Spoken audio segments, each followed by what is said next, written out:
عمران خان کو دیکھتی ہوں تو میں سوچتی ہوں کہ ہم تو اس کا حق بھی نہیں ادا کر سکتے ہیں جو اس نے ہمارے لیے کیا، جس طرح وہ آزاد سوچ کا مالک ہے، جتنا وہ بڑا لیڈر ہے، جتنی اس نے پاکستان کے انڈیپینڈنٹ فورن پالیسی کے لیے سوچا، جس طرح اس نے سبز پاسپورٹ کی ہمیں عزت سکھائی ہے، جس طرح اس نے پاکستان کو جو ہے 10 بڑے ڈیم جو ہے اس نے شروع کروایا، پاکستان کو اس نے یوتھ پروگرام دیا، احساس پروگرام دیا، اس نے پاکستان کو بلین ٹری سونامی جو ہے وہاں پہ دیا، پاکستان کو اس نے ہیلتھ کارڈ دیا، لیکن اس کے باوجود اس شخص کے ساتھ جو ہے اس کو سزا دی گئی ہے پاکستان ہونے کی، پاکستان سے محبت کی، اس کو کرسی سے زبردستی عمران خان کو ہٹایا گیا، اور جو ہے اس کی جان کے اوپر جو ہے اس کی زندگی کے اوپر حملہ کیا گیا. وہ تو اللہ تعالیٰ بچانے والا بہت بڑا تھا، لیکن اس کی زندگی کے اوپر حملہ کیا گیا. اس کی پارٹی پی ٹی آئی کو ختم کرنے کی کوشش کی گئی ہے. بدنام زمانہ اور بدکار لوگوں نے عمران خان کی جو ہے وہ کریکٹر اساسینیشن کی اور ابھی تک جاری ہے، اور اس میں وہ خود گرے ہیں. اور میں یہ سمجھتی ہوں کہ انہوں نے اسلامی اور شرعی حدود کو بھی جو ہے وہ پامال کرنے کی کوشش کی ہے.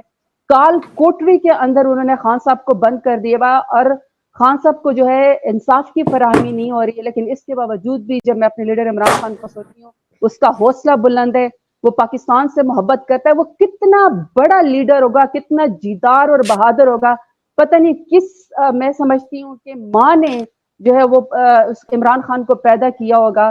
کہ آپ اس کو دیکھیں کہ وہ 10 روپے کے سٹیمپ پیپر کے اوپر جو ہے وہ لندن نہیں بھاگا، وہ پاکستان کے اندر رہ رہا ہے، اور پاکستان کے اندر اس انصاف کا بار بار دروازہ کٹکھٹاتا ہے جس کے انصاف کی ہمیں کوئی خاص امید نہیں ہے. اس کے پلیٹلیٹس کم نہیں ہوئے ہیں، وہ پاکستان کا ساتھ نہیں چھوڑا. اور میں نے خان صاحب سے اس وقت بھی کہا تھا 2014 میں کہ خان صاحب، اگر آپ کے ساتھ لاکھوں لوگ کھڑے ہوں گے تو لاکھوں لوگوں میں ایک زرتاج گل ہوگی. اگر آپ کے ساتھ ہزاروں لوگ کھڑے ہوں گے تو آپ کے ساتھ ایک زرتاج گل ہوگی. اور اگر آپ کے ساتھ 2 لوگ کھڑے ہوں گے تو دوسری میں ہوں گی. خان صاحب، اگر آپ نے ہمارا ساتھ نہیں چھوڑا تو ہم کبھی بھی آپ کا ساتھ نہیں چھوڑیں گے.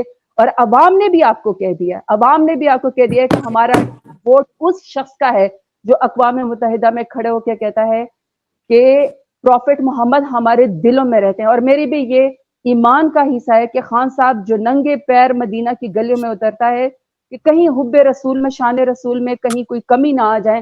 اللہ تعالیٰ جو ہے اس کے اوپر مشکل وقت ضرور ہے، لیکن اس کو اللہ تعالیٰ آزمائش کو ضرور ختم کرے گا. اللہ تعالیٰ اس کو کبھی بھی جو ہے ناکام نہیں کرے گا. اللہ تعالیٰ اس کو ضرور کامیاب کرے گا. ہمارا ووٹ بھی عمران خان کے لیے، ہماری زندگی بھی عمران خان کے لیے، پی ٹی آئی میں ہمارا جینا مرنا ہے. میری اوورسیز پاکستانیوں سے بھی اس وقت اپیل ہے، جتنے بھی سن رہے ہیں. میرے تو ڈیرہ غازی خان کے آدھے سے زیادہ، بلکہ ہر دوسرے گھر میں، جدہ میں، دبئی میں، گسیم میں، قطر میں، کویت میں میرے بہت سارے ڈی جی خان کے لوگ اور پاکستان کے لوگ رہتے ہیں. دسمبر کے بعد پلیز اپنی پہلی فلائٹ جو ہے وہ لیے پاکستان آئیں، اپنی فیملی سمیت ہمیں ووٹ جو ہے آپ لوگ دلوائے. کیونکہ آپ لوگ یاد رکھیے گا کہ جب خان صاحب شاہ سلمان سے ملے تھے، جب وہ سعودی عرب کی کنگ سے ملے تھے، انہوں نے اپنے لیے کوئی خدائی نہیں مانگی، انہوں نے اپنی کوئی پرسنل دوستی نہیں مانگی، انہوں نے ان سے جو ہے اپنے لیے کوئی فیکٹری نہیں مانگی. انہوں نے آپ کے لیے کہا تھا کہ میرے جیلوں، اگر آپ کی جیلوں میں میرے پاکستانی جو ہے وہ قید ہے، اگر وہ سڑ رہے ہیں تو آپ لوگ ان کے جو ہے ان کو آزاد کیجیے. انہوں نے آپ کے لیے سوچا ہے. 8 فروری کو میرا اور آپ سب کا امتحان ہے، کیونکہ اصل میں جس کو قید کیا گیا وہ اصل میں آزاد ہے، اور ہم اور آپ سب قید ہیں. ہم نے اپنی آزادی کو شو کرنا ہے. 8 فروری کو ہم نے عمران خان کے لیے نکلنا. ہر شخص نے عمران خان بن جانا ہے، کیونکہ اگر مستقبل، جی ہم سب نے عمران خان کو 8 فروری کو ووٹ دینا. بہت شکریہ، بہت شکریہ. Thank you. پاکستان زندہ باد، عمران خان زندہ باد. جبران، ہم تھوڑا پیچھے ہیں اپنے پروگرام سے، تو آپ ذرا جلدی سے پلیز ویڈیو کر دیں پلے، اور اس کے بعد ہمارے بہت سے گیسٹ جو انتظار کر رہے ہیں. اعظم سواتی صاحب نے بھی ہمیں جوائن کیا ہے، مونا صلاحی بھی نیچے ہیں. I can not hear you. میں کہہ رہا ہوں کہ we can just roll video, ہم بعد میں چلا دیں گے. اوکے چلے ٹھیک ہے. ایک ہیش ٹیگ ہے، میں یہاں چلاتا ہوں.